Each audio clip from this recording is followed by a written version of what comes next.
Yang terhormat Bapak dan Ibu Guru SMA Negeri 1 Sumbawa Besar yang telah berkenan pada kesempatan hari ini untuk memberikan waktu kepada kami selaku calon juru penggerak SMA Negeri 1 Sumbawa Besar Angkatan 6 Kabupaten Sumbawa, yang pada kesempatan ini kami akan melakukan suatu pengimbasan terhadap teman-teman rekan sejawat kami di SMA Negeri 1 Sumbawa ini, akan menyampaikan berkaitan tentang pembiasaan dan penanaman budaya positif terhadap peserta didik yang ada di SMA Negeri 1 Sumbawa. Sebelumnya kami perkenalkan, di sini saya Sri Fatmani Utias, kemudian Bapak Fandi Suhendi, SPD M Inov, Ibu Ika Rafika, SPD, dan Ibu Rina Widianti, SSI. Pada kesempatan ini, Ibu Rina dan Bapak Fandi Suhendi akan mensosialisasikan tentang apa saja budaya positif yang mungkin bisa kita kembangkan pada peserta didik kita pada setiap kesempatan atau dalam proses pembelajaran hari-hari yang kita lakukan di SMA Negeri 1 Sumbawa Besar. Kepada beliau kami persilakan. Terima kasih kepada Ibu Tias atas kesempatan yang diberikan kepada saya. Di sini saya akan mencoba memberikan sedikit penjelasan mengenai beberapa budaya positif yang bisa kita praktekkan di sekolah, mulai dari hal-hal kecil antara siswa dengan guru. Saya mulai dengan ada 3 motivasi perilaku pada manusia. Ini ada teorinya. Jadi teori yang pertama itu, seorang manusia akan melakukan suatu tindakan itu motivasinya untuk menghindari ketidaknyamanan atau hukuman. Ini adalah tingkat terendah dari motivasi pada diri seorang manusia. Contoh misalnya anak-anak yang datang tepat waktu ke sekolah, itu motivasinya karena tidak mau dihukum guru. Ini adalah motivasi terendah pada diri manusia. Kemudian yang kedua, itu motivasinya untuk mendapatkan imbalan atau penghargaan. Contohnya, ketika seorang siswa belajar dengan giat untuk bisa menjawab pertanyaan dari guru, karena gurunya menjanjikan suatu hadiah. Itu juga salah satu bentuk motivasi. Tetapi kedua motivasi ini sangat tidak disarankan, ya, karena ini akan memunculkan motivasi ekstrinsik dari diri siswa. Yang kita harapkan adalah munculnya motivasi intrinsik. Jadi ini yang ketiga. Dengan motivasi intrinsik, seseorang itu akan merasa dirinya lebih bernilai. Jadi dia akan lebih percaya diri melakukan tindakannya karena dia tidak ingin dia merasa menjadi seseorang yang tidak berharga. Jadi betul-betul motivasinya dari dalam dirinya, bukan karena menghindari hukuman atau ingin mendapatkan penghargaan. Kita coba memunculkan motivasi intrinsik dari dalam diri siswa dengan di sini kita diberikan kesempatan untuk melakukan dialog dengan anak-anak, diskusi tentang keyakinan apa yang mereka yakini di dalam dirinya untuk memunculkan kebiasaan-kebiasaan baik yang mereka bisa praktikkan di dalam kegiatan. Di dalam modul yang kami pelajari tentang budaya positif, seorang guru di sekolah itu mempunyai 5 posisi kontrol. Yaitu yang pertama adalah sebagai penghukum. Penghukum ini di sini ada ciri-ciri, kemudian nada bahasa, kemudian apresiasi tubuhnya, bagaimana bahasa tubuh seorang penghukum. Seorang penghukum itu akan memberikan hukuman kepada siswanya yang melakukan kesalahan. Biasanya nada bicaranya lebih keras. Kemudian dia akan memberikan hukuman verbal ataupun fisik kepada siswa. Contohnya di sini kata-katanya seperti, kamu terlambat hari ini, kamu akan dihukum. Biasanya hukuman fisiknya dengan berlari berkeliling kelas, ya, berkeliling lapangan. Rasa bersalah ini akan nada bicaranya lebih halus daripada seorang penghukum, tetapi dia guru ini membuat siswanya itu merasa bersalah. Contoh, misalnya, gimana coba kalau orang tuamu tahu apa yang kamu lakukan di sekolah? Bagaimana coba kalau ini akan berakibat buruk kepada siswa yang lain?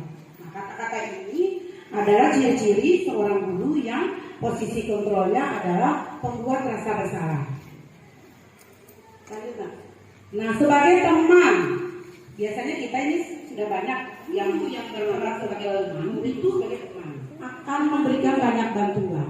Efeknya siswa itu menjadi tidak mandiri dan bergantung kepada kita, gurunya.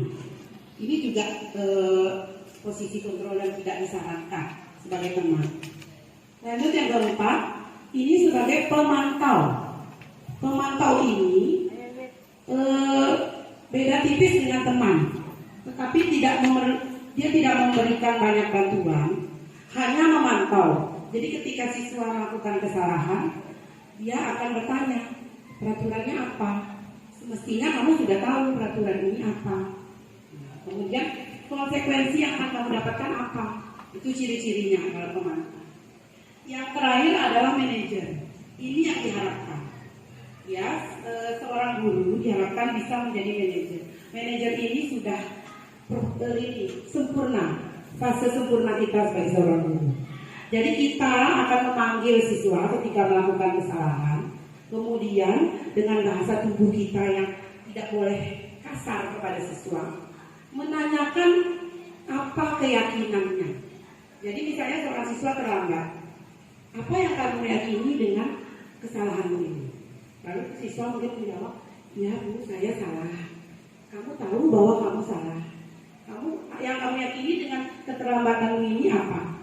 Saya terlambat masuk kelas Ibu, kemudian saya akan materi yang akan saya terima mungkin tidak seperti teman yang lain. Oke. Setelah itu, sebagai seorang manajer, guru akan mencari solusi bersama siswa tentang kesalahan yang dia buat. Solusinya itu bukan datang dari guru, tetapi dari siswa sendiri. Misalnya kalau dia terlambat, maka kita setelah menggali keyakinannya akan muncul kata-kata dari siswa, baik Bu, mulai besok saya akan bangun lebih cepat supaya saya bisa datang lebih awal. Kira-kira begitu. Manajer sama sekali tidak membuat siswa itu merasa bersalah, tidak membuat siswa itu takut. Ya, jadi tidak memberikan bantuan juga seperti teman, tetapi betul-betul menggali keyakinan dari dalam dirinya sendiri. Penjelasan dari Ibu Rina Widianti. Selanjutnya untuk segitiga restitusi akan dijelaskan oleh rekan kami Bapak Fandi Suhendi. Pada beliau disilakan. Terima kasih kesempatannya Ibu Rina Widianti. Di sini saya akan menjelaskan mengenai segitiga restitusi. Nah, apa yang akan kita lakukan sebagai guru untuk menstabilkan? Yang pertama itu kita akan menstabilkan identitas anak. Maksudnya, ketika apa yang dilakukan oleh anak tersebut itu tidak masalah. Dalam artian, kelakuan yang dilakukan oleh anak-anak bukan hanya mereka saja yang melakukan hal tersebut, melainkan kita juga sebagai bapak ibu gurunya juga pernah melakukan hal yang demikian. Jadi sudah jelas di sini bahwa tidak ada manusia yang sempurna. Next. Yang kedua, kita di sini akan melakukan validasi tindakan yang salah. Poin ini sering kita lakukan terhadap anak-anak yang melakukan pelanggaran di sekolah. Kita akan berbicara kepada anak-anak atau kita akan memanggil anak tersebut dengan komunikasi kita. Kita sampaikan ke dia bahwa ketika dia melakukan kesalahan itu sebenarnya dia bisa melakukan hal yang lebih dari itu, tetapi dari kesadaran si anak, dia akan berkata, oh iya, jadi saya melakukan hal yang ini masih di bawah tingkatan yang memang masih ada tingkatan yang lebih salah daripada apa yang mereka lakukan. Di sini dalam artian bahwa si anak itu tidak terlalu merasa bersalah atau memang terbesarnya di sini kita kan menanyakan alasan si anak kenapa dia melakukan kesalahan tersebut. Jadi di sini alasannya kan beragam-ragam. Jadi intinya dia harus bangga kepada dirinya sendiri dan juga harus bangga kepada bapak ibu guru yang sudah memberikan pengarahan kepada si anak. Yang ketiga, menanyakan keyakinan. Nah, dalam menanyakan keyakinan, inilah poin yang terpenting dari 3 tahapan restitusi ini. Kenapa? Karena pada poin ketiga ini, dia akan menggali atau kita juga akan menggali anak itu maunya seperti apa, dan anak itu inginnya seperti apa, maunya dia nanti ke depannya seperti apa. Di sini kita akan menggali. Ketika dia melakukan kesalahan, kita akan bertanya terkait dari permasalahan mereka yang lakukan. Contoh seperti yang kita lakukan pada kegiatan restitusi modul 1.4 ini. Di situ kita membuat video tentang kasus restitusi, di mana salah satu contoh di mana contoh ada anak yang sering keluar kelas izin tanpa balik atau mereka balik dalam jangka waktu yang lama. Nah, di sini kita menanyakan keyakinannya mereka. Dia mempunyai kedisiplinan dan juga keinginannya mereka atau cita-cita mereka itu ada yang ingin menjadi tentara, ada yang ingin menjadi anggota DPR. Nah, tentunya untuk menjadi orang-orang pembesar seperti itu akan dimulai dengan sikap-sikap disiplin itu sendiri. Jadi kita harus menggali anak-anak itu apa yang mereka inginkan dan kita sesuaikan dengan bentuk pelanggaran yang mereka lakukan. Demikian untuk segitiga restitusi yang sudah dijelaskan oleh Pak Fandi Sunadi. Mungkin biar lebih rileks teman-teman ya, kita diskusi saja berkaitan dengan budaya positif ini. Jadi pada dasarnya teman-teman sudah pada melakukan, hanya saja mungkin istilahnya saja yang berbeda. Saya yakin Bapak Ibu guru di sini sudah banyak mengimplementasikan tentang budaya positif ini pada saat proses pembelajaran baik di luar kelas maupun di dalam kelas. Jadi kalau selama ini kita banyak melakukan kesalahan dalam proses pembelajaran, mungkin mulai hari ini kita bisa memperbaiki diri kita untuk lebih melakukan pembelajaran atau pembimbingan atau pembinaan terhadap peserta didik ini dengan berprinsip berpihak pada murid. Mungkin itu istilah yang mulai familiar sekarang ini ya. Yang selama ini mungkin kurang kita gunakan dalam keseharian kita di dalam melakukan pembelajaran. Kita selama ini di dalam melakukan proses pembelajaran mungkin lebih memaksakan pada kehendak kita bahwa maunya kita seperti ini dalam proses pembelajaran. Tetapi dengan adanya beberapa materi ini telah memberikan gambaran dan membuka cara berpikir kami bahwa sesungguhnya proses belajar ini harus kita lakukan lebih berpihak kepada peserta didik. Mungkin sesi tanya jawab bisa kita lakukan, Bapak Ibu guru, silakan mungkin ada pertanyaan. Ada ungkapan yang mengatakan buat diri Anda dipaksa supaya terpaksa, kalau terpaksa menjadi bisa, dan kalau bisa menjadi terbiasa, dan kalau terbiasa akan menjadi luar biasa. Jadi kadang-kadang anak ini untuk bisa sampai pada level bisa dan terbiasa harus dipaksa. Saya pernah mengajar di sekolah yang motivasi siswanya sangat lemah. Saya sering menggunakan hadiah, jadi kalau disuruh jawab soal saya kasih uang. Nah, itu motivasi luar biasa. Nah sekarang kan yang hal-hal tidak bisa kita gunakan lagi. Alhamdulillah di semasa itu tidak akan kita gunakan cara-cara itu karena sebagian besar anak-anak sudah punya motivasi dari dalam diri sendiri. Nah, apakah saya bisa menggunakan misalkan ketika ada soal anak-anak sering saya bilang kepada mereka, anak-anak ini kalau siapa yang maju saya berikan nilai plus di daftar ini. Apakah itu termasuk hal-hal yang tidak diperbolehkan? Terima kasih. Assalamualaikum warahmatullahi wabarakatuh. Ya, jadi memang ini agak sulit Pak Supriya untuk menerapkan ini karena memang kami juga dari kemarin-kemarin kan, hukuman dan penghargaan itu menjadi pilihan yang populer untuk membangkitkan motivasi anak-anak. Tetapi di sini untuk menjawab soal kemudian akan diberikan nilai plus juga masuk ke dalam penghargaan. Iya, misalnya kondisinya begitu, mungkin masih jadi dia siswa tidak perlu tahu kalaupun dia menjawab dan mendapat nilai plus dari gurunya, tapi dia tidak perlu tahu. Jadi itu menjadi rahasia guru saja. Nah, jadi siswa harapannya itu dia menjawab soal betul-betul karena dia ingin merasa dirinya berharga, muncul kepercayaan dirinya, bukan karena saya akan dapat nilai bagus atau saya akan dapat uang tadi sepertinya yang dikatakan Pak Supri, hadiah berupa uang dari guru saya. Itu yang kita hindari. Jadi motivasinya betul-betul saya ingin merasa bahwa saya ini akan lebih percaya diri. Kemudian dengan melakukan menaati semua aturan, kemudian saya belajar dengan baik, saya akan menjadi lebih percaya diri, lebih berharga. Saya percaya bahwa saya ini mempunyai nilai, kemudian saya siswa yang bisa diandalkan. Itu motivasi yang harus muncul. Kalau yang uang, kemudian nilai bagus, masih motivasi ekstrinsik. Iya, itu yang sekarang diharapkan untuk kita hindari. Karena sudah membuat motivasi itu sudah bukan motivasi intrinsik lagi.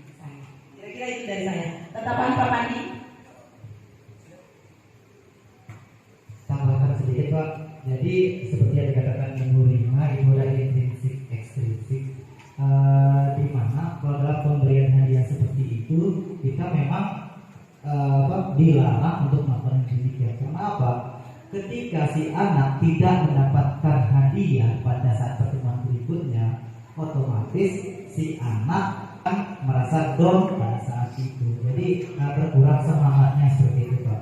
Nah ketika jadi tiap hari atau tiap pertemuan memang harapannya si anak itu pasti ingin mendapatkan hadiah, bukan dalam artian memang dari diri pribadi bahwa dia harus bisa dalam materi itu atau pelajaran itu Pak. Jadi yang dia pikirkan hanya mendapat hadiah. Assalamualaikum warahmatullahi wabarakatuh. Ya, mungkin saya sedikit yang ingin saya tanyakan di sini adalah bahwa membagikan motivasi kalau dari luar itu banyak cara ya. Termasuk saya mungkin salah satu pelaku, mungkin kalau dianggap salah ya dan berketik salah. Karena saya selalu menjanjikan kalau bagus ininya pasti bagus nilainya. Kalau begini akan begini. Itu merupakan janji-janji dan itu memang benar saya berikan. Kemudian untuk membangkitkan yang menjadi pertanyaan besar, enak kita ucapkan itu motivasi dari dalam ini, tapi susah membangkitkan itu. Dalam satu kelas saja, mungkin yang benar-benar memiliki motivasi dari dalam itu hanya 1-2 orang. Nah untuk yang ini yang tidak punya motivasi, bahkan yang salah satu cara mungkin bisa membangkitkan motivasi secara intrinsik itu adalah ketika anak-anak kita gali bakat minatnya kemana. Karena tidak semua pelajaran mereka minati, otomatis pada pelajaran-pelajaran tertentu atau materi tertentu yang dia tidak minati, maka motivasi itu tidak ada. Sehingga yang ingin saya tanyakan adalah bagaimana caranya untuk membangkitkan motivasi intrinsik itu supaya kami tidak lagi melakukan yang tidak. Terima kasih atas pertanyaannya. Terima kasih. Memang ini adalah tantangan buat kita semua ya teman-teman, Bapak Ibu Guru. Bagaimana kita bisa memberikan pembiasaan dan menumbuhkan kesadaran pada peserta didik bahwa dalam proses pembelajaran itu sebagai suatu kebutuhan pendidikan bagi mereka, sehingga mereka melakukan proses pembelajaran itu dengan senang dan penuh dengan harapan. Dan kita tantangannya adalah bagaimana bisa menumbuhkan hal tersebut dan menciptakan suasana pembelajaran yang aman, nyaman, dan menyenangkan. Yang tentunya memang ini tidak mudah. Sehingga dalam proses pembelajaran itu tidak ada harapan anak-anak itu bahwa mengikuti belajar itu karena adanya suatu pemberian reward. Demikian juga terhadap adanya suatu kesalahan, bahwa mereka tidak perlu takut dan berkecil hati atau bahkan itu menyebabkan trauma terhadap mental maupun psikis peserta didik, bahwa kita akan memberikan hukuman. Tetapi bagaimana dengan kesalahan yang mereka lakukan, mereka pada akhirnya mengetahui bahwa itu tidaklah baik, itu adalah suatu hal yang salah, dan kemudian kita sebagai guru berada memposisikan kita sebagai manajer yang kemudian bahwa di dalam membantu menangani permasalahan anak-anak itu kita melibatkan mereka. Bagaimana cara kita agar mereka sadar terhadap kesalahan yang mereka lakukan dan kemudian mengajak mereka terhadap suatu jalan pemecahan atau solusi dari kesalahan yang mereka lakukan. Yaitu adalah tantangan lagi buat kita. Yang mau tidak mau, ya kita memang harus memperbanyak referensi, kemudian melakukan pendekatan terhadap anak-anak sedekat mungkin, sehingga kita bisa atau lebih mampu memahami karakter dari peserta didik kita. Mungkin itu bisa ditambahkan dengan teman-temannya. Ya, jadi ditambahkan sedikit, ibaratnya anak itu kalau menurut filosofi Kanadi, anak itu ibarat tanam padi. Jadi kalau kita bagus untuk memupuk si anak, otomatis perkembangan si anak akan lebih bagus. Jadi ketika kita merawat padi itu dengan biasa-biasa saja, otomatis padi yang akan tumbuh juga akan biasa-biasa saja. Nah, juga di sini si anak memiliki bakat dan minat yang berbeda. Ketika kita dalam proses belajar mengajar, yang pertama kali kita lakukan adalah kita akan membuat kesepakatan kelas. Apa yang anak-anak inginkan, keyakinan atau kesepakatan atau keyakinan kelas. Nah, jadi anak-anak itu ingin membawa kelas ini seperti apa. Jadi motivasi itu dari situ. Jadi mereka akan membuat kesepakatan mereka sendiri dengan keputusan yang diambil secara bersama. Nah, pendidikan yang kita lakukan akan berpihak kepada murid. Jadi kalau kita di kelas, ketika si anak merasa tidak memiliki motivasi terhadap pelajaran ini atau karena memang pelajarannya kurang diminati, kita sebagai guru harus lebih inovatif. Kita inovatif untuk mencari metode pembelajaran lain. Seperti halnya dalam tugas siswa, kepada siswa kita berikan tugas yang sama, tetapi dengan catatan bahwa ketika mereka mengerjakan tugas, mereka akan mengumpulkan dengan berbagai macam bentuk, dengan apa yang mereka sukai. Anak-anak bisa mengumpulkan dalam bentuk PowerPoint, atau juga anak-anak bisa mengumpulkan dalam bentuk video atau pamflet apapun yang lain. Jadi seperti itu. Ada ditambahkan? Baik Bapak Ibu, saya tambahkan sedikit. Memang tidak bisa kita pungkiri dalam satu kelas itu biasanya terdiri dari berbagai siswa dengan minat dan karakter yang berbeda. Biasanya pengalaman saya mengajar, sebelum saya menerapkan pembelajaran berdiferensiasi, di mana sebelum saya mengajar, saya melakukan pemetaan dulu terhadap siswa. Jadi saya petakan siswa mana yang minat terhadap matematikanya seberapa, kemampuan dasarnya seperti apa. Kemudian saya petakan mereka sesuai dengan kemampuannya. Nah, dengan siswa yang kemampuannya rendah, dengan motivasinya yang rendah, nah disitulah peran saya lebih banyak ke mereka. Jadi tidak saya samaratakan siswa-siswa di dalam kelas. Jadi saya harus tahu dulu kemampuan dasar mereka di matematika itu seperti apa, supaya kita tahu motivasi mereka belajar matematikanya seperti apa. Mungkin itu tambahan dari saya. Terima kasih. Ya, sedikit saya tambahkan. Jadi ini ada beberapa modul yang sudah kita bahas di pelatihan kami, pendidikan guru penggerak. Jadi yang pertama itu Ki Hajar Dewantara, filosofinya mengatakan bahwa guru itu sebagai penuntun. Jadi murid itu seperti biji yang 19 kita kembalikan ke dia. Bagaimana? Ini sudah kita yakini bersama-sama. Kamu sudah mengerti. Anak-anak ada yang mempunyai kelebihan di kelas, mungkin kita berikan kepercayaan dia untuk menjadi tutor sebaya bagi teman yang lain. Nah, itu sudah ada bentuk suatu perlakuan pengakuan sebagai bentuk reward yang tidak berupa materi. Jadi hal-hal penyaluran hal-hal semacam itu kalau yang saya tangkap dari proses selama kita memahami modul ini.